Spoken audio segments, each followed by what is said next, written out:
A palavra de hoje, eu não fiz pontos. Vai ser uma pregação inteira, mas ela tem um título. E o título é: O socorro está a caminho. Eu quero embasar essa pregação na passagem, segundo escreveu Lucas, no capítulo 7, do versículo 11 ao 17. Uma passagem bem conhecida, que é a ressurreição do filho da viúva de Naim. E a palavra do Senhor diz assim: Em dia subsequente, dirigia-se Jesus a uma cidade chamada Naim, e iam com ele os seus discípulos e numerosa multidão.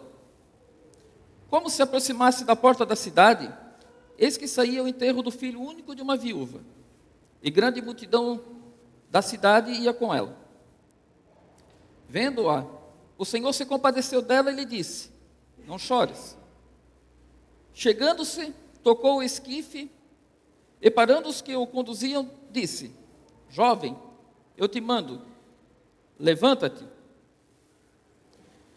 Sentou-se o que estivera morto e passou a falar, e Jesus o restituiu à sua mãe. Todos ficaram possuídos de temor e glorificavam a Deus, dizendo: Grande profeta se levantou entre nós, e Deus visitou o seu povo. Essa notícia a respeito dele divulgou-se por toda a Judéia e por toda a circunvizinhança. Senhor, aqui está a tua igreja, aqui está a tua noiva, Senhor Jesus. Eu peço a tua direção nesse momento, para que não saiam palavras minhas, e sim tudo que venha ser pregado aqui hoje tenha saído do seu coração. Que pessoas venham ser edificadas aqui, que pessoas venham ser curadas, que vidas venham ser restauradas. É o que eu te peço, em nome do Senhor Jesus. Lucas nos relata aqui, nessa passagem, uma situação de uma família comum, como a nossa. Uma família onde duas pessoas se conheceram um dia e começaram a se interessar uma pela outra. Isso aconteceu comigo e aconteceu com você também. Um dia você viu que precisava, você conheceu alguém e viu que aquela ali era a pessoa certa. Eu conheci a minha esposa no ano de 1998, ali na cidade de Guaramirim. Eu fui morar lá no meio do ano. E eu estudava ainda e ela também estudava. No meu primeiro dia que eu fui para a escola, quando eu cheguei no colégio de noite, ela estava bem na entrada do colégio e ela olhou assim e viu e perguntou assim: Quem é aquele homem que vinha andando pelos campos? Era eu. Bonito. É brincadeira, tá? É uma alegoria, né? Mas quando ela me viu é verdade. Então nós nos conhecemos ali. Quando eu cheguei na escola, nós nos conhecemos. E me despertou interesse por ela. E dela por mim também. E ela viu que ali ela era uma mulher de sorte, né? Que ela tinha encontrado o par perfeito para ela, né? Aquele que ia trazer felicidade durante toda a sua vida. E ali nós começamos a conversar, nós começamos a querer ficar mais tempo junto. E esse momento, como por exemplo hoje, que é feriado, para mim, era o pior coisa que existia. Porque assim, naquela época não existia o WhatsApp, né? Telefone lá, nem pensar. Lá era do tempo da cabine, que nós tínhamos que pedir para a mulher, ia lá, pedia para a telefonista fazer a ligação para tal lugar. E telefone lá era artefato de luxo, né? Celular não existia. Então por que eu não gostava? Porque assim, nós morávamos longe um do outro. E nós só nos veríamos na escola. E vinha o feriado, era 3 dias que não ia ver ela, né? Então eu e a Luciana, nós nos conhecemos, começamos a namorar. e nos casamos, né? Assim como vocês, assim como cada um de vocês tem uma história, assim como cada um de vocês conheceu o seu amado ou a sua amada e constituíram família. E aqueles ainda que não conheceram, vão conhecer, vão ter uma história assim. E a gente começa, e quando a gente se casa, a gente começa a ter os mesmos objetivos, pelo menos é para ter os mesmos objetivos. No começo não é bem assim, mas depois a gente começa a se alinhar e começamos a caminhar juntos e a ter o mesmo objetivo. E durante essa caminhada, nem tudo são flores. Acontecem problemas no meio dessa caminhada que afetam o nosso relacionamento, afetam as nossas vidas, tanto como casal ou como individual, ou você que é solteiro, afeta a sua vida também como é solteiro, durante a nossa jornada aqui nessa terra. Porque muitas vezes nós acordamos de manhã com aquele sol lindo, e nós vemos que o dia, ele promete aquele dia, o dia está maravilhoso, e chega no final do dia, nós vamos dormir com os olhos cheios de lágrimas, porque alguma coisa inesperada aconteceu. Coisas que tiram totalmente, que saem totalmente do nosso controle. Comigo e com a minha esposa foi assim. Fomos dormir algumas vezes com os olhos cheios de lágrimas, por coisas que saíram do nosso controle. Que, para falar a verdade, a gente acha que nós temos controle, mas nós não temos controle de nada. Porque a Bíblia diz assim, ó, que o certo era a gente falar assim, se Deus permitir, nós vamos lá naquela cidade e lá nós negociaremos e ganharemos dinheiro. A Bíblia fala isso. E essa história que nós temos, que nós passamos, essa viúva também começou assim. Ela conheceu o marido, ela começou a desejar ficar com ele, perto dele, formaram a família e tiveram um filho. Daí, de repente, vamos para o versículo 11 agora, depois eu continuo. E formaram a família. E no versículo 11 diz assim, em dia subsequente, dirigia-se Jesus a uma cidade chamada Naim, e iam com ele os seus discípulos e numerosa multidão. Naim, ela é uma cidade, essa cidade existe hoje ainda. Hoje em dia ela tem aproximadamente 2.000 habitantes. É uma cidade bem pequena e uma cidade bem bonitinha, por sinal. Eu andei pesquisando sobre ela ali. Se Deus me permitir, um dia eu vou lá. E ela fica ali junto ao mar da Galileia, perto de Cafarnaum e próximo de Nazaré também. E Jesus estava indo para Naim. E com ele ia uma numerosa multidão. Porque onde Jesus andava, ia sempre uma multidão junto. Porque as pessoas queriam estar com ele. E Jesus ia na frente, e aquele povo atrás dele querendo tocar, querendo estar perto dele. Porque onde Jesus andava tinha milagres, tinha restauração de vidas. Porque aonde Jesus estava, a morte não podia ficar. A enfermidade tinha que sair correndo. Os demônios tinham que sair gritando. Porque ali estava o Senhor Jesus. O Senhor Jesus, ele é lindo. A palavra diz que ele é o sol nascente das alturas. O que acontece quando o sol nasce? As trevas vão embora. E a gente olha, começa a dar cor ao redor. O dia começa a amanhecer e as coisas começam a ter cor, ficarem definidas. E a Bíblia diz que o sol nascente das alturas nos visitou. Então é Jesus que traz a cor para a nossa vida. É o Senhor Jesus que traz a alegria para a nossa vida. É o Senhor Jesus que faz as trevas saírem. É o Senhor Jesus.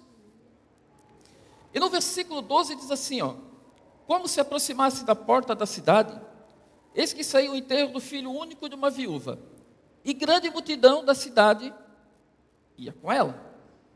Ia uma multidão com Jesus, e nesse enterro do filho da viúva, e uma multidão com ela também. Essa mulher, ela teve uma história parecida com a nossa.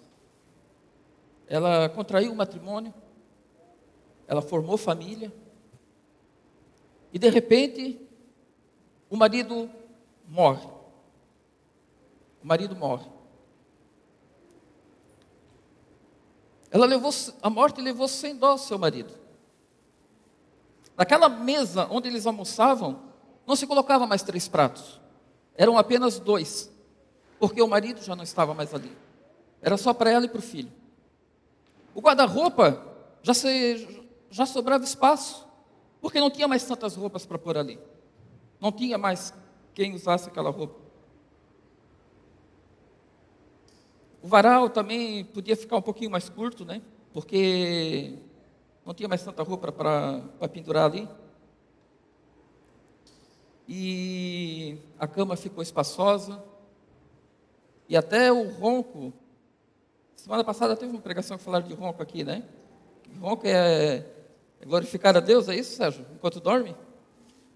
Até o ronco incomodava. Que incomodava, não tem mais. Quem é casado sabe, né? Que às vezes tem que dar uma cutucadinha, né? Para parar de roncar, né? Que de repente no meio da noite acorda, assustado. Daí vira para o lado e para. É assim, é assim. Não acontece só lá em casa, eu sei que acontece com vocês aí também, né? Só que até isso de repente começa a fazer falta. Porque até as coisas que nos incomodavam, quando a gente perde alguém que a gente ama, começam a fazer falta. Até aquilo ali faz falta. Então, aquele versículo 12 diz que essa mulher, ela levava o corpo do seu filho. A morte veio, levou o marido, e de repente ela vem pela segunda vez naquela casa e arranca dos braços daquela mãe o seu único filho. Aquele filho que ia cuidar dela na velhice. Aquele filho que ia trazer o sustento para dentro de casa.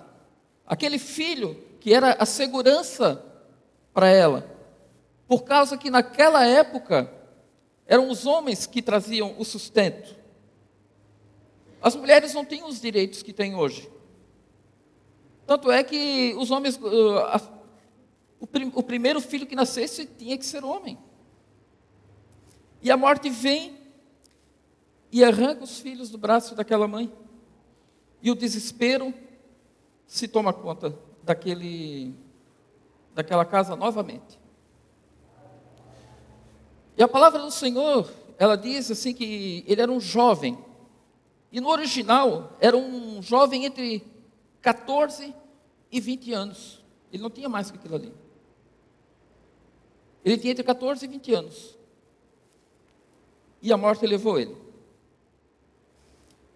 E aquela mulher sai daquela cidade, das portas da cidade, com seu filho morto, em cima de um esquife. E aquela mulher ia junto com ela uma multidão, chorando por causa do jeito, daquilo que tinha acontecido com ela. Nós sabemos que quando acontece alguma coisa de ruim com a gente, muitas vezes muitos se compadecem e ficam com a gente por um bom tempo, cuidando da gente. Meu pai, ele ficou internado em 2011 por 2 meses no hospital. Nós somos em 9 filhos. E um dia eu cheguei no Hospital Santa Catarina para visitar ele, e a moça da recepção falou assim para mim: o teu pai é o paciente que mais recebe visita aqui no hospital. Porque também, gente, eram 9 filhos, né? Daí as noras e os genros e os netos. Quando eu cheguei lá, olhei a recepção, era só a minha família lá. Só que isso durou 2 meses. E com o tempo, as coisas vão começando a ficar normais. Aquela multidão que tinha ali começou a ficar para trás. Fica um ou outro. Começam a tocar a sua vida. E a dor daquele já não tem mais tanta importância. Porque são obrigados a tocar a vida também. Desculpa. Chegou o momento de ter que ser feita uma escala para quem pudesse dormir com ele lá, por causa que ele era idoso. Porque as pessoas meus irmãos não ficavam mais. Né? Então, assim, é o que nós precisamos. É quando nós vemos a dor do outro, nós nos compadecemos dele. É nós ajudarmos. É nós vemos que nós somos chamados para isso. Para ajudar o irmão. Para ajudar o próximo.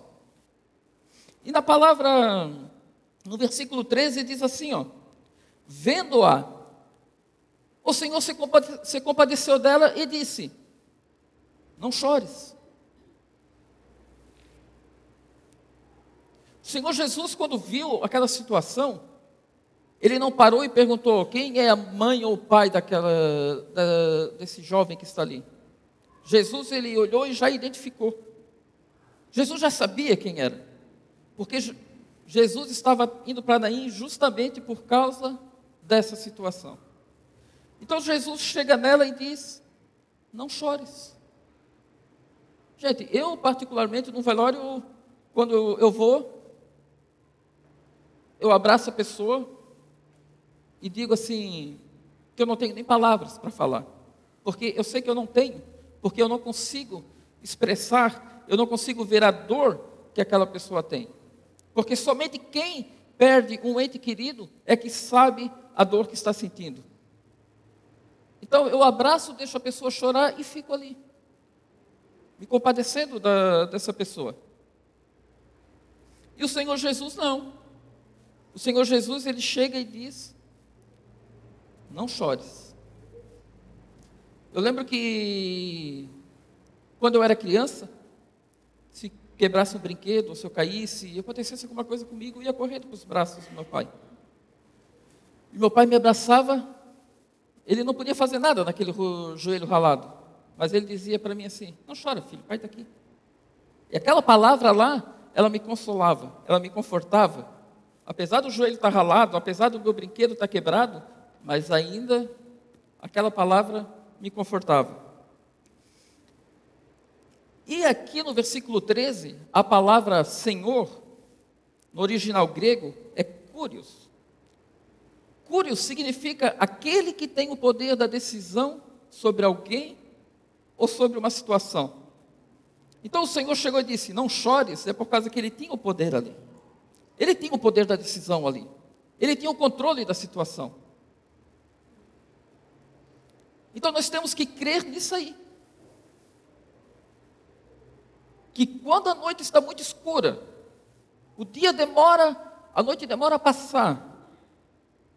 O dia não amanhece. Demora mais que o normal para amanhecer. Que aquela noite, nossa noite de choro, parece que não vai ter fim. Quero dizer uma coisa para você, meu irmão. O Senhor Jesus está no controle e é Ele que tem o poder da decisão. É Ele que diz, é Ele que dá a palavra final. Não é o médico, eu não sei qual é a situação que você está passando nesse momento. Eu não consigo imaginar, mas você sabe. Então pense nessa situação que você está passando, nessa dificuldade, se é no seu casamento, se é de saúde, se é com filhos. Saiba que Jesus é que dá a última palavra. É Ele que tem o poder da decisão. E no versículo 14 diz assim, chegando-se, tocou o esquife. E parando os que conduziam, disse, jovem, eu te mando, levanta-te. No versículo 15, sentou-se o que estivera morto e passou a falar. E Jesus o restituiu à sua mãe. No versículo 14, enquanto Jesus falava com a mãe, o cortejo não parou. Jesus estava ali consolando aquela mulher e o cortejo continuou. O cortejo não parou. E ali estava aquele jovem naquele esquife. Ele era, o morto, ele era preparado da seguinte forma. Era colocado geralmente um lençol de linho, era atado no pescoço, na cintura e nos pés. E colocado em cima de uma maca, e 4 pessoas levavam ele sobre os ombros. Esse era o esquife.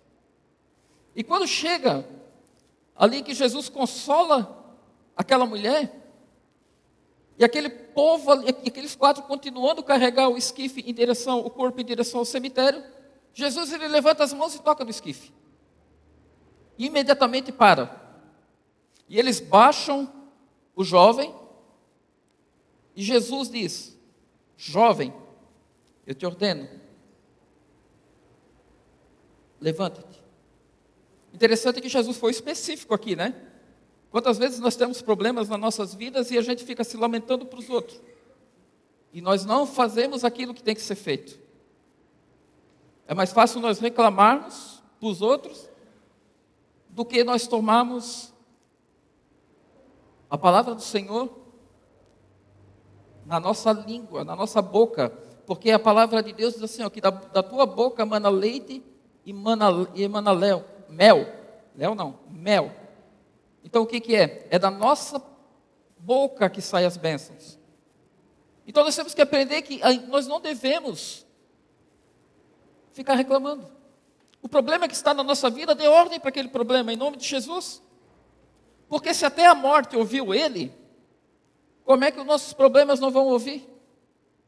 E a Bíblia diz ali que o morto se sentou e começou a falar.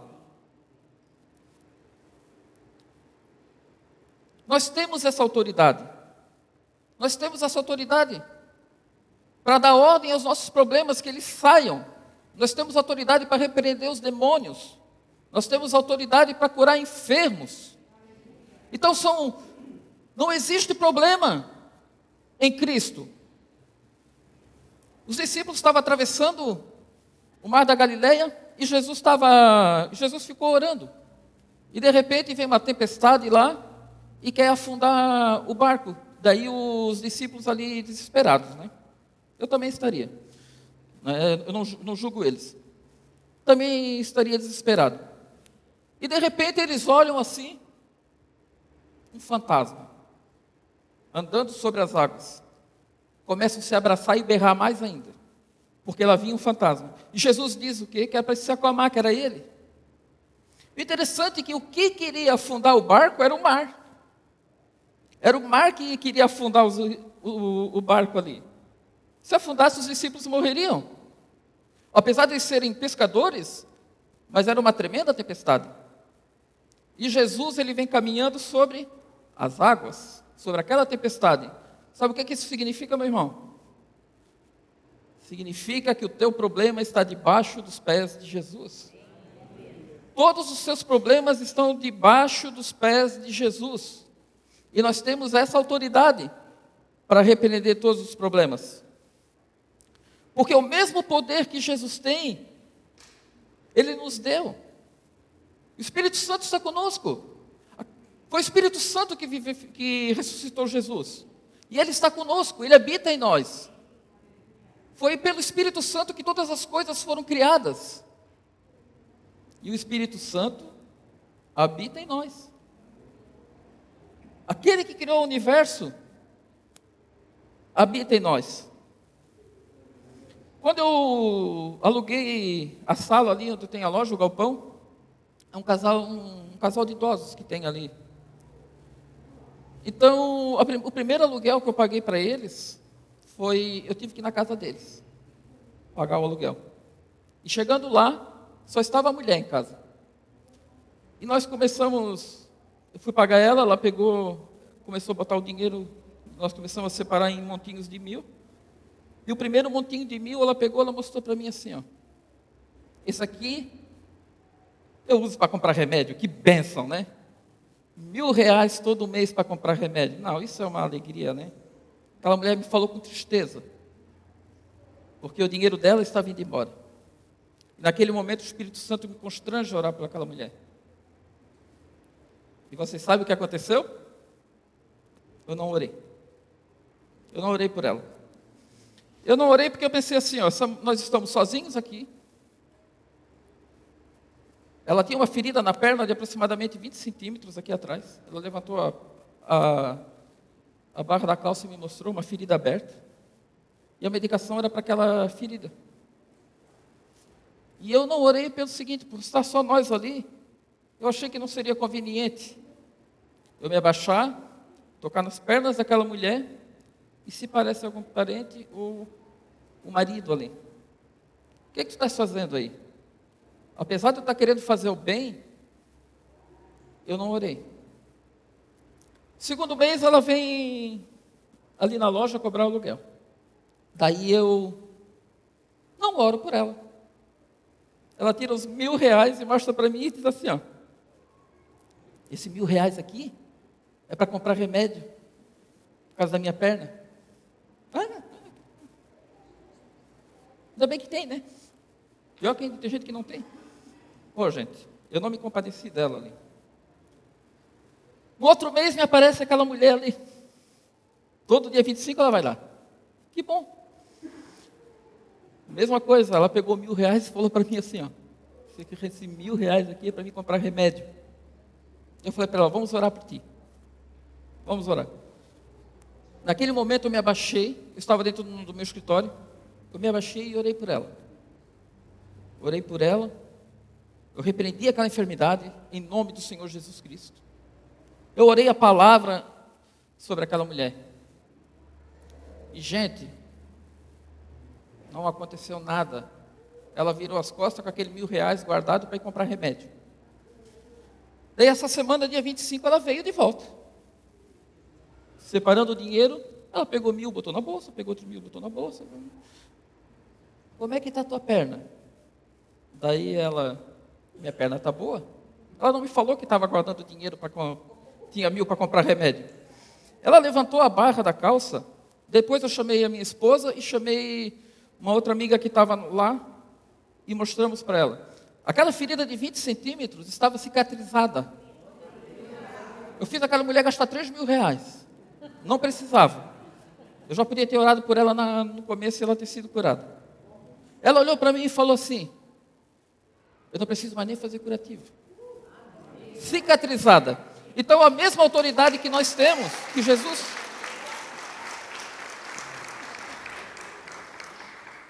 Jesus nos deu essa autoridade. E no versículo 16 diz assim, ó, todos ficaram possuídos de temor e glorificaram a Deus dizendo, grande profeta se levantou entre nós e Deus visitou o seu povo. E essa notícia a respeito dele divulgou-se por toda a Judéia e por toda a circunvizinhança. A palavra temor aqui não é temor de reverência, né? Ela não é um temor de respeito, né? Essa palavra temor aqui no original é phobos, de fobia, de medo. Então, quando aquele morto se levanta e começa a falar, tinha duas multidões ali, aquilo ali deu um rebuliço e todos começaram a gritar de medo e a glorificar a Deus também. É isso que a palavra diz aqui. Eles falam que um grande profeta se levantou naquele lugar, se levantou entre eles ali. É por causa que Sunem ficava ali pertinho de Naim. Na época de Jesus, Sunem já não existia mais. Ali Eliseu ressuscitou o filho da sunamita. Foi ali pertinho, então eles sabiam da história. E de repente vai lá o cara se levanta na frente de todo mundo. Então eles dizem, se levantou um grande profeta aqui no nosso meio, fazendo alusão a Eliseu. E Deus visitou o seu povo. Então eu quero dizer uma coisa para você, meu irmão. Que a sua dor, a sua dificuldade, ela vai servir para glorificar a Deus. Para que as outras pessoas venham conhecer ao nosso Deus através do seu testemunho. A palavra do Senhor diz aqui que Jesus pegou o jovem pela mão e o restituiu à sua mãe. Vocês sabem o que isso significa? Que Jesus, Ele deu vida de novo para aquela mulher. Deu esperança, deu um futuro. E é isso que nós não tínhamos antes de Cristo. Nós não tínhamos futuro, nós estávamos nas trevas, num charco de lodo.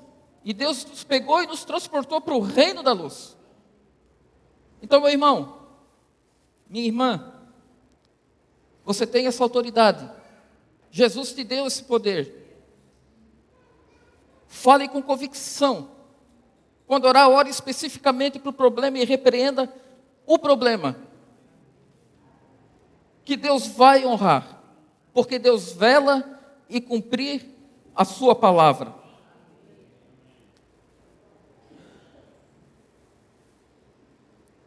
Não importa o nosso problema, não importa a nossa situação, a noite pode ser escura, o dia pode demorar a amanhecer, mas Jesus está conosco.